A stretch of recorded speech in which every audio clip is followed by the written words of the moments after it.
Hello, and welcome to the Feeding Pod. This is your host. I'm Brianna Millick, and I am a speech language pathologist and certified lactation counselor. I specialize in infant and medically complex feeding and primarily see patients in the home health setting, although I do have some that I see in outpatient or via telepractice. I'm also an instructor at the university level and a PhD student studying communication and information sciences. I have a huge passion for evidence-based practice and supporting information literacy in speech, language, hearing, feeding, swallowing sciences, specifically as it pertains to social media and translational research. This podcast is meant to share anything and everything related to being a pediatric feeding SLP, feeding therapist, with sprinkling in a little bit about working in academia, being a PhD student, and how to access, appraise, and implement research into clinical practice. Some episodes may contain guests, and I'm already looking forward to some of those coming up, while others might just be me rambling about something that's been on my mind. Regardless, my goal with this podcast is that you walk away not just with newfound knowledge, but with the inspiration to think critically and not be afraid of research. So without further ado, let's get into today's episode. Welcome back to the Feeding Pod. This is Bree, and I'm so excited because I'm slightly fangirling over who's on the podcast today. So we have Dr. Stephanie Compton on today, and I'm so excited because we share a love for debunking myths and misinformation and bringing awareness to social media of just like the absolute shenanigans that appear. And I've been following Stephanie for a while now, and finally she posted something one day and I was like, okay, that's it. We need to talk. Like we just need to come together and talk about this topic. And so I reached out to her and she was so kind in saying, okay, sure, Brie, I'll come talk to you. So Stephanie, I was also excited for the record. I love it. Well, I was like, I'm just so utterly excited. I can't even explain how much I love your page. But yeah, so it's, we have related yet slightly different fields. So I'm going to throw it over to you, kind of give an intro, give a little bit about your background, what led you up to where you're at now, and like what it is that you're doing now. Yeah, of course. So hello, everyone. And thank you, Bree, for having me on. I was also excited when you reached out because I also love your page and I love how you communicate your science to your audience as well. So I was definitely excited to be able to chat with you today. So my name is Stephanie Compton. I am a PhD in nutrition science. I studied ovarian cancer metabolism for my PhD, and I am also a registered dietitian. So that's kind of how I feel like registered dietitians and SLPs are one in the peas in the pod, Yeah, we're just together. We're for sure. Always have to be. For sure, absolutely. But right now I am a postdoctoral fellow studying nutrition and cancer. And I also do a whole lot of science communication on Instagram and online, really talking about like, how can we think critically and ask more questions and dig deeper in the information that we see online. And so I tend to kind of talk about nutrition and science and like physiology and cancer and all these things from that perspective of helping people kind of get the tools that they need to be able to like think critically about the things that they're seeing online, because I think that is like one of the most important things we can do, because there's so much misinformation out there. Learning how to think critically about it and kind of see through it and look for red flags is like one of the most powerful things that we can do in order to like help ourselves see those things when we're looking online for information. So that's kind of what I do on Instagram, kind of from a perspective of teaching about like how professionals can do science communication, but also how just like, people that are consuming information online can actually learn more about those red flags and what to look for.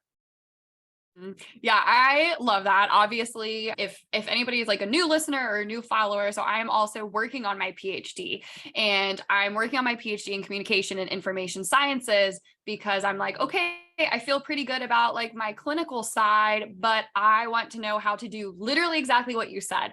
Support the consumer of information. There is only so much we can do to dictate what people put out there and what claims they make.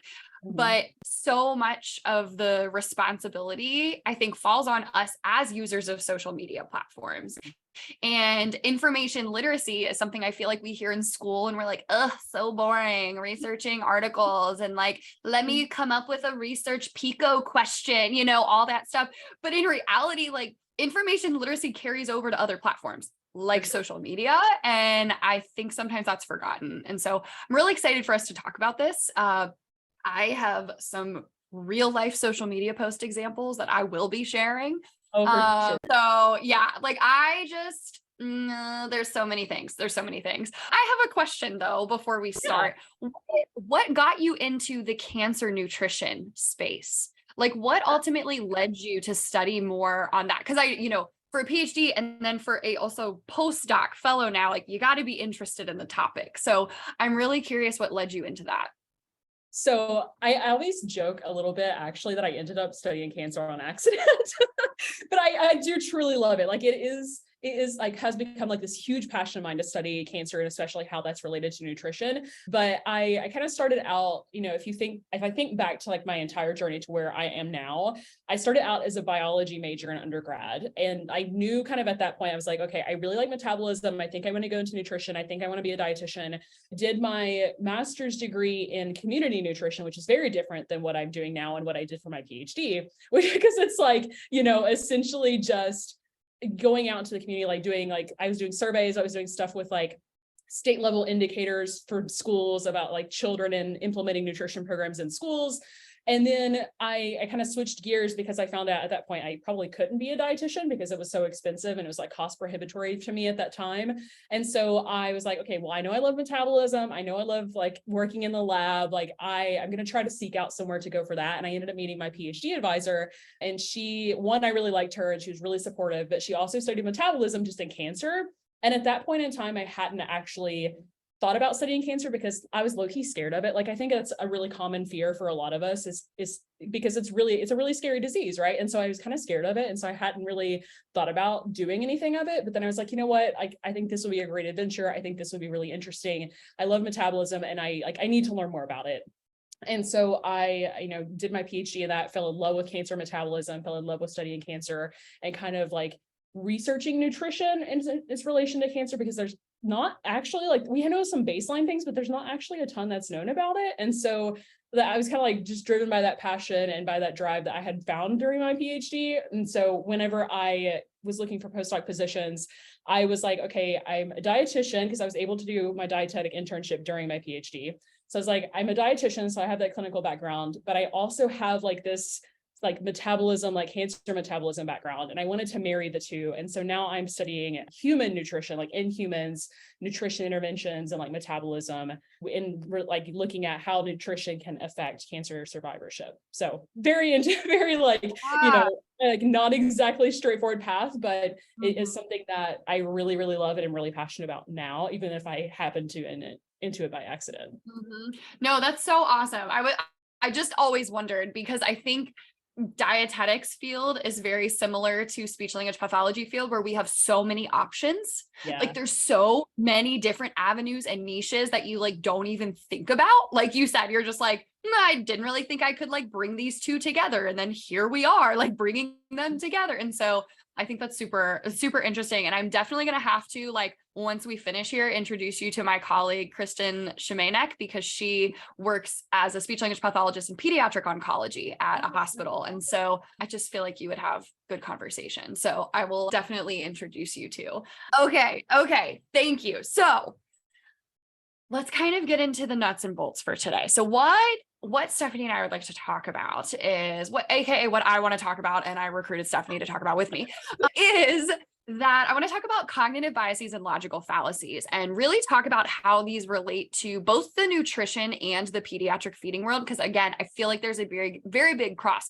Even if we're looking at nutrition in an adult lens, there is a lot of parallels that fall into how people parent nutrition, how people experience, like work on meal times and family meal times and all of these aspects. And so there's a lot of information too. My sister's a dietitian and she works in the eating disorder space. And so she also keeps me very familiar with all of the misinformation in the nutrition and dietetics world, which is rampant. I like to think that there's a lot in pediatric feeding, but I would possibly say there's more in that area. There's just so many trends and diets and cleanses and all of these just like detox, like whatever, which just, yeah, you'll speak more on that in a bit. But Before we start, let's just define cognitive biases and logical fallacies. Like, what are they? What do we mean when we talk about them? And how are they different? They're intertwined. Like we can see some overlap with it, but what are cognitive biases and how does this influence our thinking when we're going into like critical thinking? Yeah. So kind of thinking about, especially like you said, like they're so intertwined, right? Like those logical fallacies and then like the biases that we just kind of like walk into information with, especially in something like I feel like nutrition and how that bleeds over into pediatric feeding also. Like I feel like there's so much overlap and so much bleed over. Like we learn about nutrition in adults, so that kind of like feeds over into that area too. I feel like it isn't something we can necessarily separate.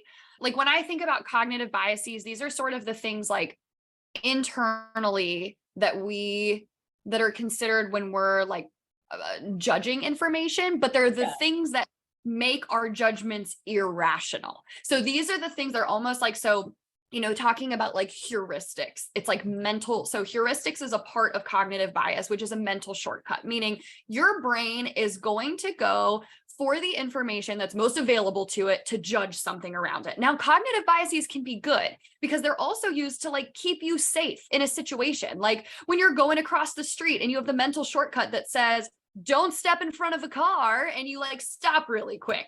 Like mental shortcuts can be good and biases can be good in certain contexts. When it becomes a problem is when it influences our rational way of thinking. So we are like going into that. But the other thing that influences those biases is those logical fallacies. And the logical fallacies are flaws in reasoning. So they're like it's like an argument somebody's making as to why what they said is true. And there's a flaw in reasoning where like, if you slow down and just think critically for a moment, I think slowing down is probably like key to a lot of this, is just slow down for a minute and be like, does that make sense? And if it doesn't, for what you know about like scientific knowledge, like a foundation of science and like the few theories we do have, right? If it doesn't fit into something, it probably isn't actually true. And both of these really bleed into pseudoscience and misinformation, right?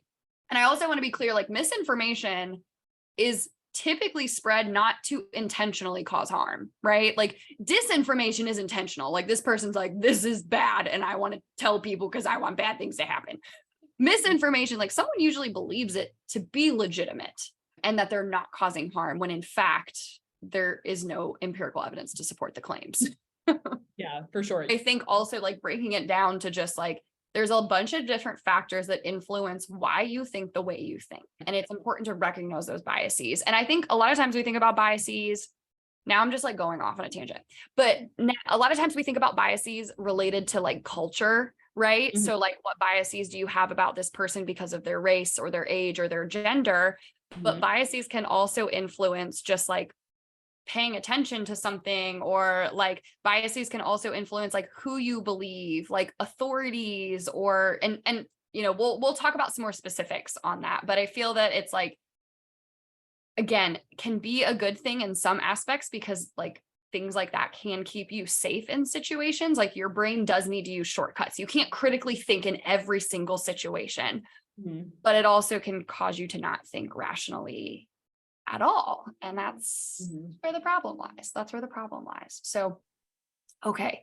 Anything to add to just like the definitions or the differences? Feel good about that? No, I think that's great. And I think it's just like another layer of it too, especially when we're talking about social media, is just like there's so many appeals to our biases on social media. And because we are like consuming content so quickly, like you say, like we're not really pausing to think about it and we're not really like taking time to like really absorb a lot of that information. Like it's so easy for us to just be scrolling and like see a headline and be like, oh wow, like I didn't know that blueberries cause my thumbs to grow. And then it's like you just keep going about and like just keep that Yes. information. And then we start retaining things that aren't necessary, like they've just confirmed to our bias rather than actually like us thinking critically about it. So it bleeds over so hard onto social media, just Yeah. because our The thinking. algorithm doesn't help with that either. The No. algorithm feeds a cognitive bias. Actually, it Mhm. feeds confirmation bias more than Yes. anything. Yes, absolutely. Yeah. Yeah. Okay. So let's talk about some of these biases. So there's so many, but I kind of wanted to just like pull out some and, give a definition for people. And then like both of us kind of give an example of what that may look like, or if we've ever come across this. And just so everybody knows who's listening, I am putting Steph just like, she is not prepared. She does not know the biases I'm throwing out at her. So just a heads up, she's just going to be pulling this out. So Oh yeah. thank you. I got a whole list of things I can give examples for sure. Perfect. Yeah. If you have any specific ones that you're like, ooh, this is a good one that I don't mention to, like, we can just bring it up, or we could even like go back and forth a little bit and just pull out a bias. But okay. So the first one, because I think it's just the biggest one, is confirmation bias. Okay. So this is where, just in case of nobody knows the definition, this confirmation bias is where you favor things that agree with your pre-existing beliefs. So you are more likely to seek information that validates what you already believe in. You're also more likely to just believe information that is consistent with your preconceived beliefs. So this is kind of like cherry picking information that is, or like when you're searching for research, let's say you really are looking for an article to support a claim. If you're only using search terms that are specific to one side of that claim, that could also be pulling, information that's just going to confirm your beliefs. So what's an area that you've seen this in?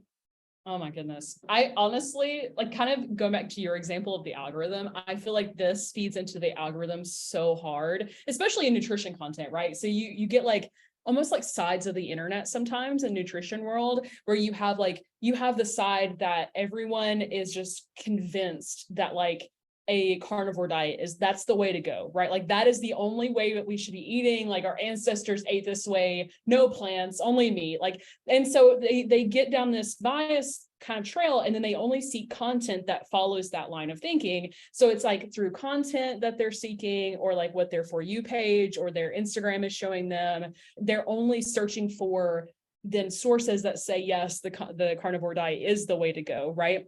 And that's a really fringe example, but that can happen so easily with nutrition content, because like you said, you can just look for one thing and then it agrees with your bias or agrees with your way of thinking, and then you kind of shove everything to the side, right? And I've made content on this before, like just because it doesn't agree with your bias doesn't necessarily mean that it's wrong, right? It's really hard for us to confront our confirmation bias. And even I, as a researcher, like half the time I'm like, hold on now, I'm being a little biased, like maybe I need to think about the other side of this, or like other influences of this. And that's a really hard thing to do. And so with nutrition content, it's so incredibly easy for that confirmation bias to show up. Either we're just scrolling and not even thinking about our own confirmation bias, or we're actively searching for it. Yep. Yeah, exactly. And I think that's an important claim, or not claim, an important point to make, is that like, it's not just what you see, but also like the actions you take in the way you're searching, in the way you're reading, in the way you're picking things. Like we want to feel like we're right. Okay. Like that's human nature. Like I would love to believe that I'm right about everything. You all talk to my husband and he's going to be like, absolutely not. But like, yes, we want to feel validated in that. Okay. But that causes us to think irrationally sometimes. And so that's kind of where that plays a role. And yeah, it's the same thing in the pediatric feeding world, like seeing somebody do a certain technique or exercise or make claims about like a sippy cup. And then you see like all these things about these sippy cups causing all of these types of issues. And there's no evidence to support those claims, but you've seen it so many times now that, well, this expert said it, so I believed it. And now I keep seeing other content that agrees with it. So it must be true, because you're just being revalidated without actually seeing the other side of the argument. Yeah. And also this one overlaps with like other biases too. So we'll see it kind of play out.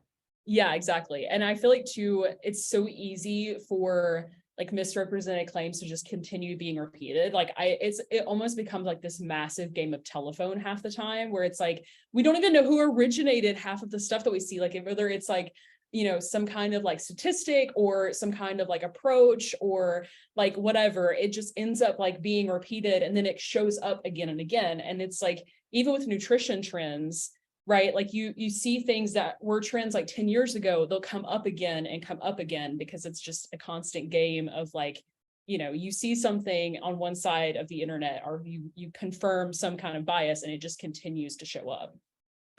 Yeah. And I think that's where too, like just being very quick to like share something without taking the moment to be like, is that actually true or real? Or like, how do I know that that's a fact? But social media is so fast. It's look at it, take it in, share, like, put on your story, like whether you share it with a friend or whatever, it's so quick to spread. And things that fall in that realm of misinformation tend to spread a little bit faster.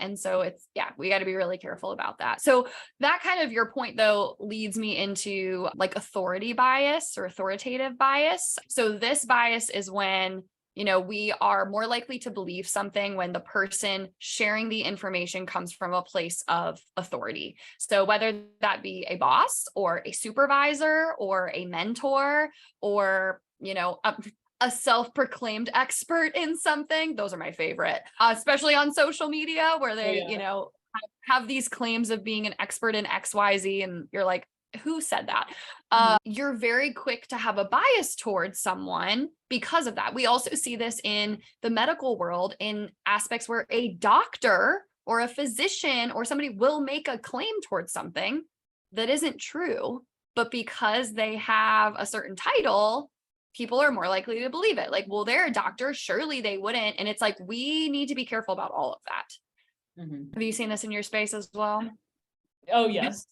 Listen, honestly, sometimes this might be the hardest bias to get like to people of being like, maybe we should question, like, because the thing is like a lot of the times with this misinformation, one of the ways in which we can look for that misinformation is for the source, right? It's like, okay, well, where did it come from? Like, are they qualified? But then it's so hard then because that can be a red flag. Like, okay, if they're not qualified, like then chuck it in the red flag bin. But if they are supposedly qualified, then it makes it harder for people who don't know the difference in qualifications to actually determine, are they qualified, right? Because you can just see like MD or doctor and not think that maybe that person isn't actually qualified to talk about nutrition, because sometimes I think we forget that nutrition is its own field. Like, it's obviously interrelated to a lot of things, but with nutrition specifically, like I got a PhD in nutrition, right? Like that was a very specific, like in-depth training in that field versus other experts in other fields. Like they don't get that same training. Just like I would never say, oh, I am an expert in immunology. I didn't take a single class in immunology, right? And just because I'm a doctor does not mean that I have expertise in everything, and experts aren't a monolith. So I think that's the other thing that it makes this bias really, really hard for a lot of people to see through, because they see the authority, they see the MD, they see the doctor, they see the RD, even in some cases, and then they automatically assume that that is what's correct too. And so one of the ways I kind of talk about this and try to educate is saying experts aren't a monolith, but what are most of the experts saying? Like, do most experts agree? Rather than like, oh, this one person is an expert and they're saying this, they aren't the final authority on things. What's like the field saying? Because that is going to give you a better idea of like, is this a fringe idea or is this something that's like more widely accepted by a multitude of experts? Yeah, I think that's a great point to bring up. And one area that I see a lot of this occur in the speech pathology world is when a student or a clinical fellow goes to a placement and they have a supervisor or mentor who is implementing certain practices that they're like, that's weird. I didn't learn about that in school, and it's something that maybe it's like you didn't learn about it because you shouldn't learn about it kind of thing. And, being able to, that's a difficult position for someone to be in, one to say like, hey, what are you doing? Could you tell me more about that? Like how, I didn't learn about this type of approach. What's the evidence behind it? But also, and I was so guilty of this when I first graduated and shortly after my CF, just being like, well, surely the person who's in the supervisory role knows what they're doing and is implementing practices that are consistent with evidence and consistent with the literature. And to find out they're not is really hard, is a really, really difficult place to be in. And it incites a lot of feelings of just like, oh my gosh, how could I fall for this? How could I believe that? However, it's important that when we do recognize it, we say, okay, that's not consistent with it. I maybe was not thinking rationally because I had this bias of like an authority figure knowing what they're talking about. And I think that's big on social media too, because you don't necessarily like know the people in the situation. You just kind of see how they post it, how they present themselves, and people can present themselves online significantly differently than they are like in person. And so also recognizing like those pieces as well. And so that's when I see big in my field is like in terms of like supervisors or mentors within the field that are just like, yeah, no, this is how we do it. This is how we've always done it. This is how we're going to do it. And it's like, but actually, that's not consistent with like, and I think your tip of like, is it consistent with what majority of experts are saying is a really big key there. Yeah, for sure. And I would echo that happens also in dietetics, right? Like, we have to go through an entire internship where we're having to study under somebody who's, a superior to us and has already like gone through all the training and like is a practicing dietitian. So I feel like that happens too with dietetics, but also like as you're a student, like when you're a student, like even a PhD student, right? You go through and you kind of just look up to everyone else, and it's you learning how to do your own thing and also like ask questions about even like the leadership that you are getting. I think that's a hard thing to do, but it's also like important in kind of seeing how other people are practicing as well. Yeah, I definitely echo that in this field also. And I wanted to mention too, I feel like with some fields, especially that aren't necessarily like, I guess, like underneath a professional umbrella, but that can be kind of related to like nutrition or something like that. Coaching, for example, you don't necessarily have to be a dietitian to be a coach. I know some really great coaches, so I'm not going to like, shit on coaches or anything like that. Sorry if I can't cuss on this, but I think it is important to, especially in the online space, to kind of recognize that a lot of the business aspect of the online space really pushes like establish your expertise and just like all of a sudden people are experts in things and they push themselves as experts in things when in reality, like maybe they don't actually have sufficient training or actual expertise. They're just pushing themselves to be an expert when they're actually just putting on like more of a business practice than they are like an actual thing. So when you see like coaches being like, oh, I'm a body positivity coach, like, is that an actual coaching position or is that an expertise someone is claiming because there isn't any kind of like umbrella of this is a certification that's legitimate or like an actual degree or something like that. Yeah. And I think even off of that, like not all certifications are created equally, Exactly. like there's even some certifications that it's like, I took a, whatever course and paid a lot of money so I can be a certified XYZ. And it's like, cool. Like, but like letters there doesn't mean that it's actually like it's like that alphabet soup doesn't mean anything, but again, like people will be very quick to be like, oh, they must have done all these wonderful trainings of things and be very well versed in what's going on just because they have that, when in reality it's not. So yeah, exactly. I agree. So I have one more cognitive bias I want to bring up.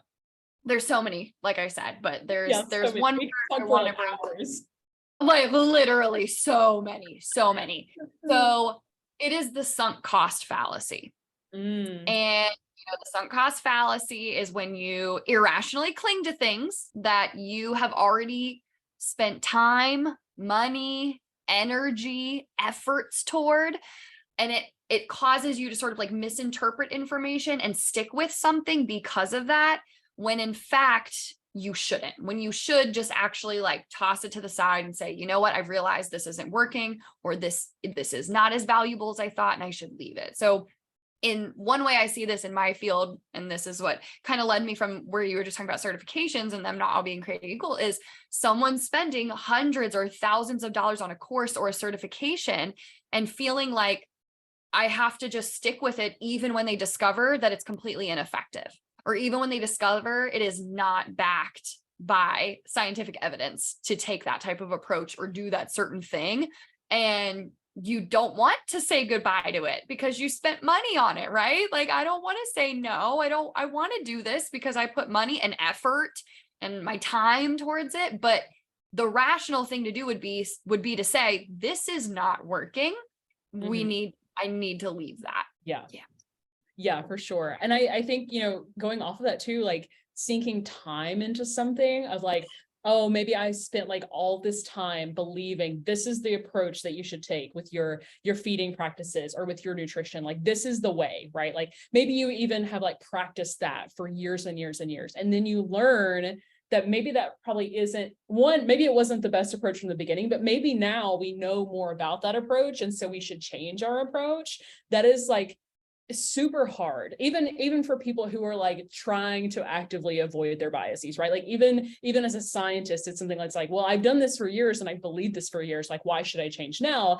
And like in some parts that skepticism is good, but in a lot of times it's also a bias, because then it's like, well, we're refusing to change our mind in light of new evidence. And that's something that's really important for us to be able to do, both as professionals but also just people consuming content too. Like if maybe you've gone like 3 years on a carnivore diet, and then you discover like maybe it's not the best approach, but you just stick to your guns and you say, well, I'm going to continue the carnivore diet. I'm going to continue talking about it even after I've learned it's probably not the best approach for me. And I think there's a ton of examples of people, both professionals and people just doing nutrition approaches in general, like continuing to do that just because of that sunk cost that they perceived to have done. Yeah, that's a huge one that I see with people who start businesses around like one specific thing, or they start their whole like page around one specific thing, and it ends up being just like totally ineffective or just like a total like joke.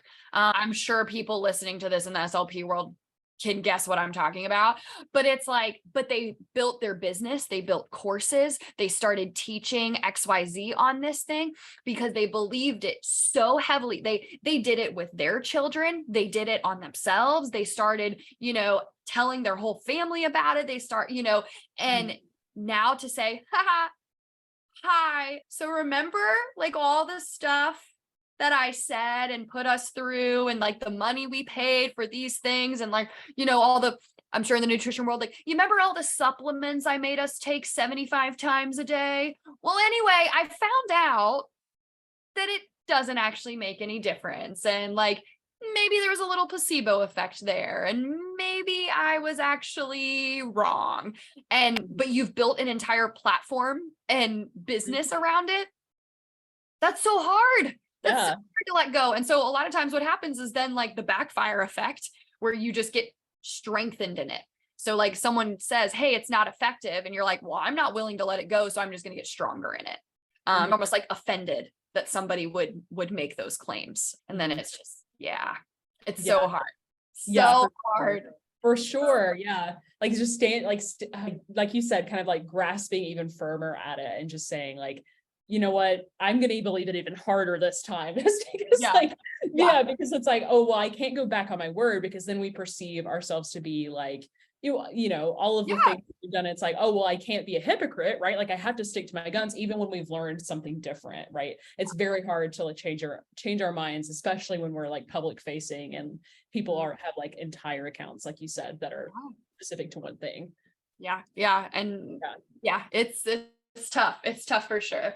But I think, as a user, a consumer on social media, being aware of those. And so recognizing like, just because a person is very, very strong in their word and very convincing, doesn't mean that maybe they've had those doubts and recognize it too. They're just choosing to say, I'm going to ignore that piece of information, or I'm going to ignore that. But you have the responsibility for your own choices in being able to kind of recognize and filter through that. Absolutely. Okay, so let's talk about logical fallacies now. So let's talk about some of these arguments that people make. So, we have these biases that we need to be aware of, but then there's also something the logical fallacies are something we have to filter through. I find more in the comments of posts is where logical fallacies appear a bit more. So, because this is where people might say, hey, can you provide me with evidence to support this claim? And the person's like, I don't need science because I have my own personal experience. And you're like, that's not good enough for me. So that's actually one type of logical fallacy, is anecdotal.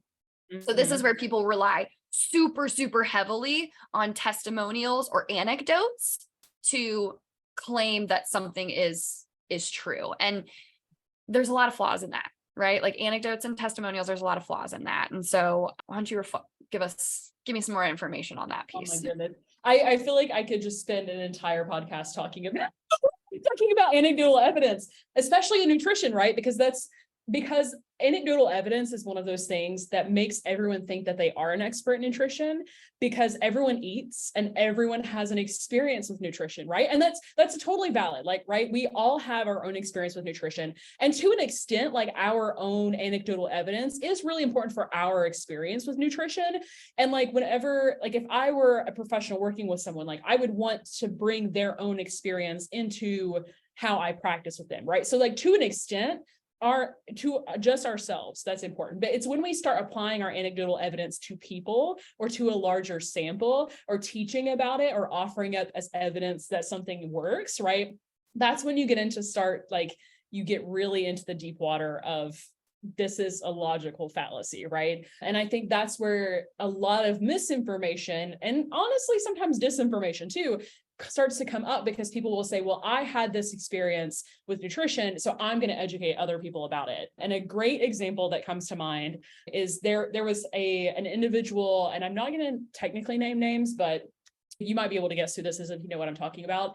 There was an individual who was diagnosed with like stage 3 colon cancer or something like that, got it surgically removed, which is a very high probability of it being cured with that, and refused chemotherapy, went on some kind of fancy juicing diet and changed their entire diet, and then started selling that diet to other people, like telling other cancer survivors, hey, don't get chemotherapy. You should just follow my juicing protocol and buy my $400 course and like learn all about nutrition from this perspective instead. So it's like taking that individual experience, marketing it, making a course out of it, and then telling other people what to do with their healthcare based on your own anecdotal experience, leaving out a lot of the information that you probably would have been cured without chemotherapy anyway.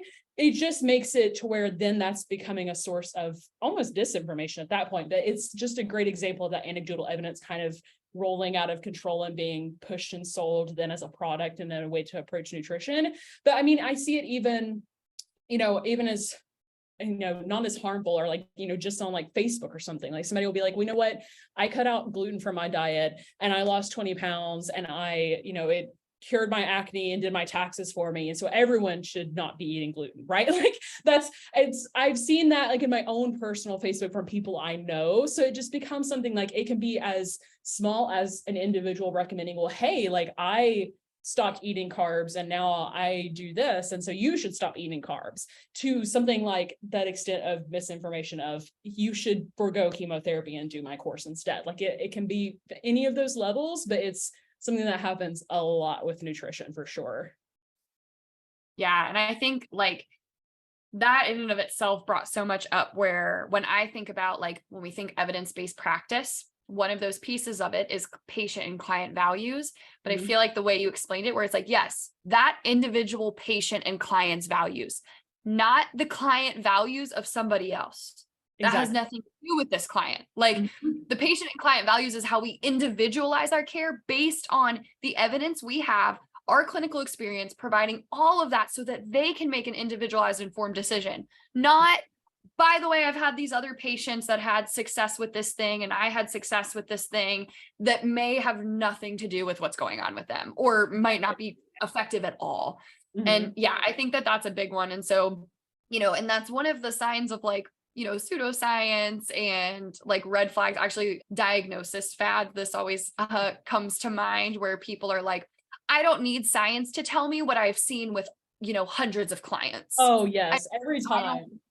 That to tell me what to do. I can't do a study because I'm busy saving lives. Yes. I am curing this like blah, blah, blah. So like, I don't have time to do studies when and it's like, okay. Yeah, okay. Yeah. Or even better, like I've seen people will be like, oh, well, they haven't done studies on this, so like I'm just gonna practice in it. But it's like, they're demanding to know how every individual nutrient in like every single food that you eat possible affects your body. And I'm like, you can't study that, right? It's impossible to study. So like, that's why we haven't done studies on it. But now you're using that as an excuse to say, well, I don't need the studies. I can just use my anecdotal evidence. Yep. Or the science just hasn't caught up with what I'm practicing clinically. That's another big one that I hear. And it's like, actually, it takes a lot longer for science to catch up with clinical practice in the research. Like if we think about the research to practice gap, it's like on average, it can take, 17 years for it to reach just like clinical practice. And part of that's because science takes a long time. Like it does take a long time to look at stuff, but then it also falls on the providers to make sure that they're keeping up with it and that they're reading the evidence and like checking in on the new studies that are coming out. And that doesn't always happen. And so then that's where social media, I think, is having a bigger and bigger role in healthcare and getting information about different resources and courses and approaches and all of these different things. So we have to be even more careful about how to kind of assess it and appraise it for actual quality information for credibility. So, okay.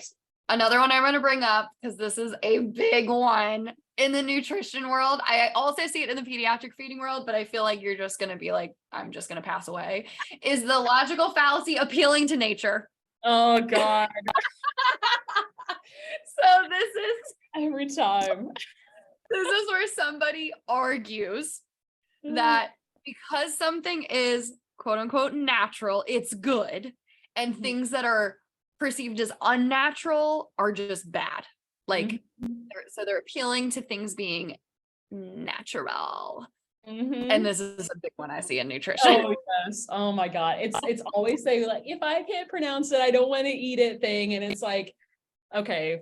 Like it's just like you said, it's an appeal to nature fallacy. It's the thought that if something is more natural, if it's closer to its natural source, that automatically makes it more healthy, which is not necessarily the case, right? Like even with food, right? I think we put food on this, especially with that appeal to nature fallacy, we put it on this like morality spectrum of saying like, oh, well, if it's like, its purest form, straight out of the ground, I pulled this carrot out and washed off the dirt myself. Like that is automatically healthy, right? Versus anything that has like touched a machine, I don't want it near me. That doesn't necessarily leave a lot of nuance for the fact that like there is not morality with food in that spectrum, right? And there's so many different approaches to nutrition that to assign it that morality of like, it can only be either or leaves out a lot of nuance with nutrition. So it gets incredibly frustrating because then people are like, oh, well, this is highly processed and it's toxic chemicals and it's like all this stuff.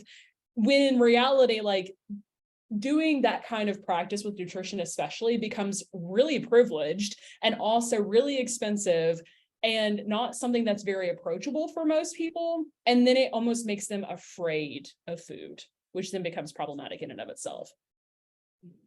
Yeah, I'm so glad you brought up the point of like the privilege involved in that, because I think it is like being able to make food choices in general is extremely privileged. And so there's like so much that I see, like, I mean, I see this in the pediatric feeding world a lot where, people will post like, oh, take this type of feeding approach when starting solids, like only do whole foods, only do this, only do that. And it's like, it's just not real for some families. Like that's just not possible all the time. And like, that's okay. You don't have to do like stuff that's fancy or this or that, or like, it doesn't have to be organic for it to be just as high quality. It doesn't have to come fresh out of the ground. It could be frozen, it could be canned, and still provide the nutrition that your child needs. And so, yeah, I think that I'm just so glad you brought up that point, because this appeal to nature is a really big privileged one that, oh yeah, this one gets me. It makes me so mad. And I think I also have like a touch of it making me extra mad because I like totally fell for that stuff like at the end of like my high school, early college, like and so I'm like honestly, same amount of time too. Yes, it's that age, right? Because like you're not quite good at rational thinking And so you're like, that makes sense to me. Like, because it does. A lot of these will make sense at the base level. But then when you stop and you slow down and go like, okay, do I actually have like data? Do I actually have science that says that's true? Because of course, some things are actually, and I'm actually going to give us a shout out to Food Science Babe, Oh, I love because it. She's amazing. yes, she debunks a lot of those things in the nutrition space that people share as like, oh, this thing's bad. And like, but yeah, if you can't pronounce it, that's always my favorite one. And she's like, literally, these are the same ingredients. It's just written in a different word, like things like that. That's just like the technical name for B6 or like something like that. Right, exactly. It's so funny. And yeah, but it's a lot of times coming from these like self-proclaimed experts, right? Like, so yeah. Okay. All right. There's so many, like we could go through like 150,000 more. So I'm going to stop it there. I do have a couple resources that I'm going to share in the show notes for people that want to read more about these and become more aware. Highly, highly encourage you to. So there's two different websites. There's one called yourbias.is, and then there's another one that's called yourlogicalfallacyis.com. And both of these are great websites to just like scroll through and just like discover different biases and fallacies. Like look at the definition of them. They give some examples of them. And it's just really great to bring your awareness to that. But Stephanie, I would love to know if you have any other resources that you recommend for people to learn more, or even resources for people to like combat some of this or overcome misinformation or with appraisal of information on social media. For sure. So I honestly learned of two new resources myself just now. So I'm going to go check those out as well. I don't necessarily have resources for the fallacies or cognitive biases, but somebody sent me this report that was done by a group at Stanford, actually, that was talking about like how we can look through misinformation online and kind of more, it's a little bit kind of pushed more towards like scientists and science educators. But I think honestly, a lot of stuff that they cover in that is really useful for people in general to kind of learn how science works, right? Because especially in combating misinformation or disinformation online, that is especially around the scientific method and how science works. Understanding that process is really useful for that. And we honestly don't get a ton of science like education and literacy in general. And so I will share that with you. I will send you the link to that so you can put it in the show notes. But I thought it was a really great resource. I shared it in my stories last week because it also kind of gives some examples of like how you can look through red flags. Like it talked about how experts are not monoliths. It talked about kind of the scientific process and how we go about like making sure that scientific information is rigorous. And again, if you're not in science or you don't have a ton of experience at that, I think learning about that process is so useful for combating and like thinking about misinformation, especially when people take advantage of people not knowing the scientific method or like how science as a like, you know, almost like a society like works. And so I think that will be really helpful. So I'll send you the link for that so you can drop it in the show notes. Perfect. Thank you so much. Yeah, I absolutely agree with that. I think the more you know about the scientific process, the more you realize that, like, number one, it's like built to reduce bias as much as possible. It doesn't totally, right? Like we can never remove all of it, but it's built to try that. And number two, scientists would love to prove something wrong. Like that's how they prove something as being more true, is by trying to prove it wrong. And when they can't, then it's like, oh, okay, I think this is a little, you know, there's a little bit more correlation here and there's a little bit more. And that's how we develop theories. But it's like a scientist would love to be like, I proved that wrong. That's wrong. There's an error there. Yeah. Like, I'm like, scientists would love to be known for proving something wrong. So keeping that in mind, whereas pseudoscientists just want to constantly be proven right. They just want to find new ways to show that their way of thinking is the right way of thinking. And so, you know, paying attention to that. So thank you so much. If people want to find you, where can they do that? Yeah, I am mainly on Instagram at steph.compton.phd. So I spend most of my time there. I'm, you know, often my stories, I'm making posts, definitely come interact with me there. There's also a link. I send out a newsletter every once in a while. It's whenever I can get to it because I do have a full-time job doing research. Bro, that is me in this podcast. That is me in this podcast. I'm like, when I get to it. Exactly. So I do have a newsletter where I send out like updates about what I'm up to, and also like do a little bit of education in that email also. So that link is in my bio on Instagram, so you can go check that out as well. Okay, perfect. Well, thank you so much. I really, really enjoyed this talk. And like we said, we could totally talk about this for hours on end, but please go check out the resources we talked about and like leave us some messages. Send us messages if you listen in and tell us what you think, if any of them resonated with you, or if you've come across any. We'd love to talk about it more. So thank you so much, Stephanie. Yes, thank you so much for having me on. Thanks for tuning in to the Feeding Pod this week. If you enjoyed today's episode, please don't hesitate to share this podcast with your friends and colleagues and leave us a 5-star review wherever you're listening from. If you're interested in learning more about pediatric feeding and swallowing, be sure to follow Bree, me, on Instagram at Pediatric Feeding SLP. Or check out my website where you can get access to more courses and information, www.pediatricfeedingslp.com. Again, thanks for being here and listening to my ramblings, and I hope you'll keep listening. Until next time, cheers.